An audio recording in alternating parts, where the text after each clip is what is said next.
everywhere one transaction, don't so many presentation academy Emma Osimera from GIDEONS International, our free America. It's a Puro American when you are Purio and I led by Lord Winter.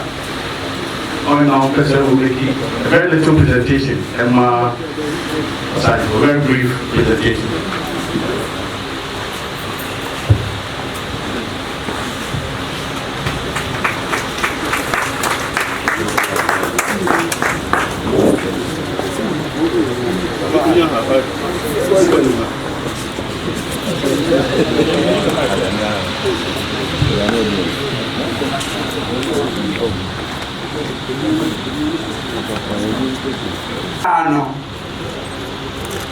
Penimua udimu ewo ye will be a very dignity Bible.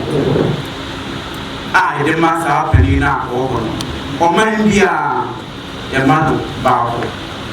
Na Ghana ye Yamaye bako Yamaye bako bakasa and so ya de bako ama ya mampeni His Excellency the President of the Republic.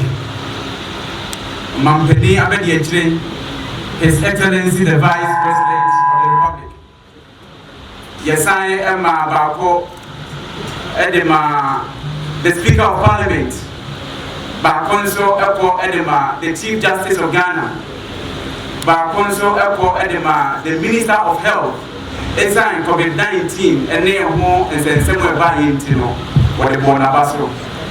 And Bakonso Eko Ma. Yangene, Yanana, OSAGYEFUO, and about Bakonso Eko Edema, Utumfo, Asantehene. Intino, and then they were hard one. Dear, young penny for, and yes, say they bought Yakine OSAGYEFUO Abaso, and Yade Abba. Yakini Ding, and your one Casadio. Yakini Ding, and na body our Bible so edi amano sa no bia de etie na yen awoawo na ye hwekan age irade Yesu Kristo edi se ye ba ye te wono de ekos no ye fe na ebe ye fe abro so awada ye irade Yesu Kristo beba na ya himfo ye mpanimfo nyina apesante di enim na ye nso ye di woti na wade ye ko irade enti ya ba ya abodi kakra ye se famre ye de penny e ye OSAGYEFUO na ye de aba